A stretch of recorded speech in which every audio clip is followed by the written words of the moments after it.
कधीच नाही चुकणार तुमचे फेवरेट टीव्ही शोज झी5 सोबत, तेही एकदम फ्री।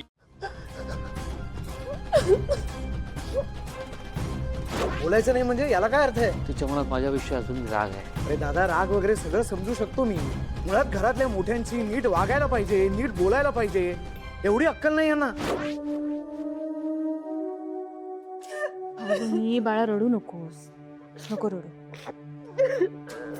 मला कळतंय तुला केदारच्या बोलण्याचं वाईट वाटलं ना, मी सॉरी म्हणते, रडू नकोस। काकूबा बघितलं ना कसे ओरडले काकाजी माझ्यावर। पप्पाजी पण असं नाही ओरडले कधी।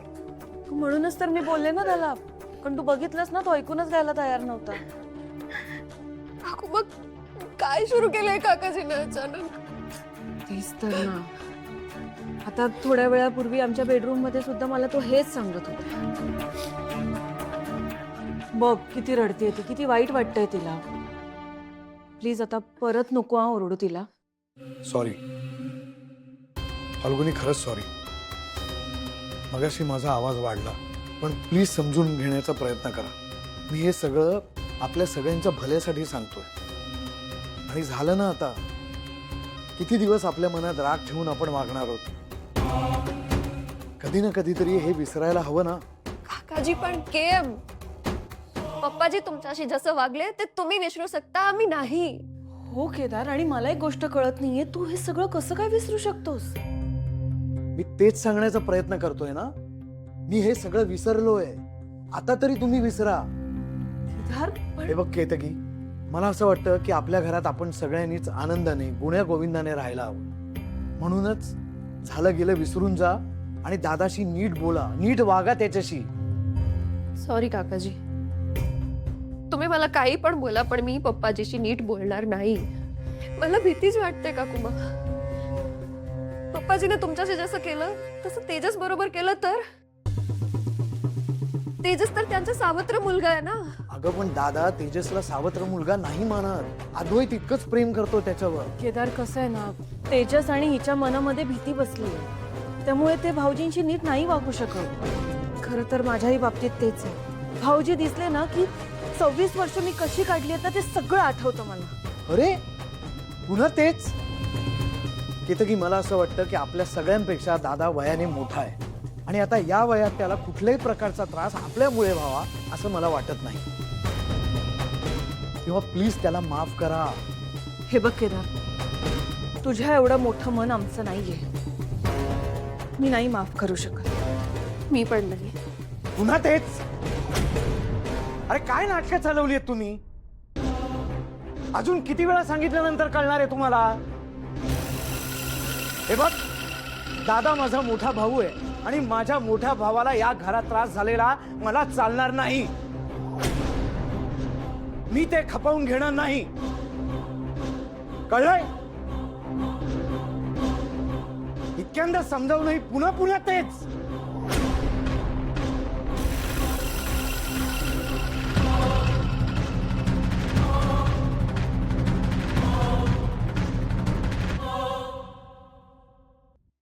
मॅडम, ही पोर बघा परत बेशुद्ध पडली। हो बघते, तुम्ही बाहेर थांबा।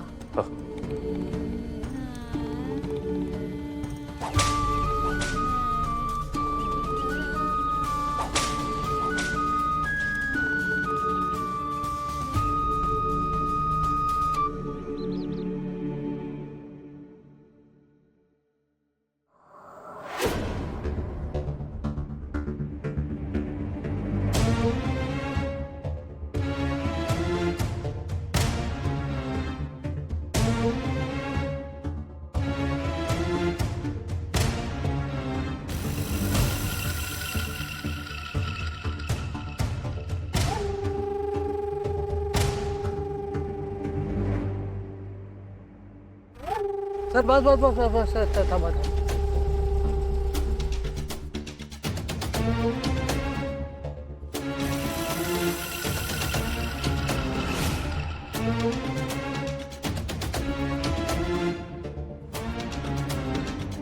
बरं झालं आपण इकडे आलो ते, निदान कळलं तरी मेघना बेशुद्ध पडली आहे।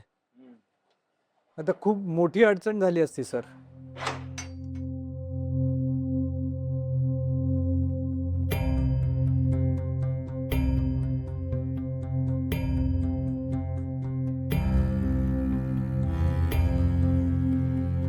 डॉक्टर, मेघना ठीक आहे ना? हो, बऱ्या आहेत त्या. इंजेक्शन दिले मी त्यांना, येतील त्या शुद्धीत आता. पण काय झालंय काय तिला डॉक्टर? त्यांना काहीच झालेलं नाहीये. त्यांचा आजार पण त्यांचा एकटेपणा आहे. अगदी तरुण वयात आई वडील गेलेत आणि तो धक्का त्या पचवू शकल्या नाहीयेत. हो डॉक्टर, जाणीव आहे मला त्याची. तिच्या आई वडिलांची कालच अॅनिव्हर्सरी होती म्हणून ऑफिसमधून लवकर निघाली होती.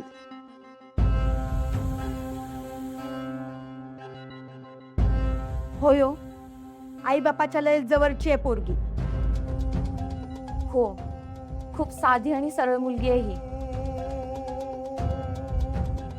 हिला आणि हिच्या आई वडिलांना मी खूप वर्षांपासून ओळखते.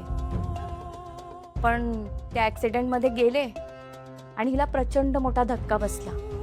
डिप्रेशनमध्ये गेली ही. खरं तर हिच्या एकटेपणावर माझ्याकडे कुठलंच औषध नाहीये. एनिवे, येते मी. थँक्यू.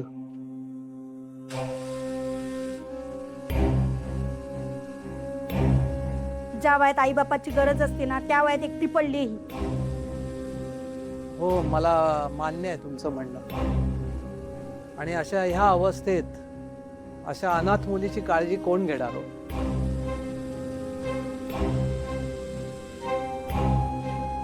कारीगर, तुम्ही थांबा इथेच. यांना काय हवंय नको ते सगळं बघा. हो सर. मी जातो मीटिंगला.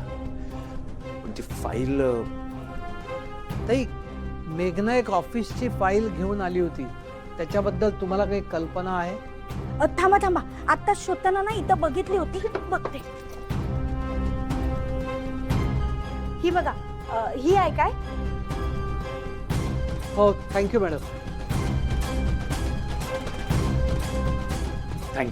Thank you so much. कारीगर, काही लागलं तर मला सांगा. मी निघतो. बाय.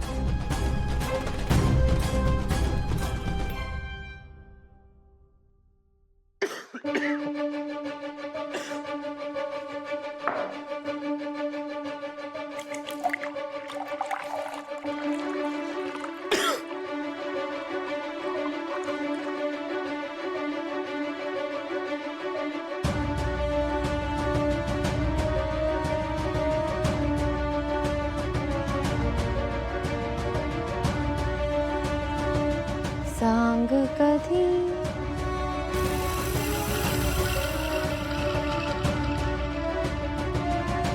कळणार तुला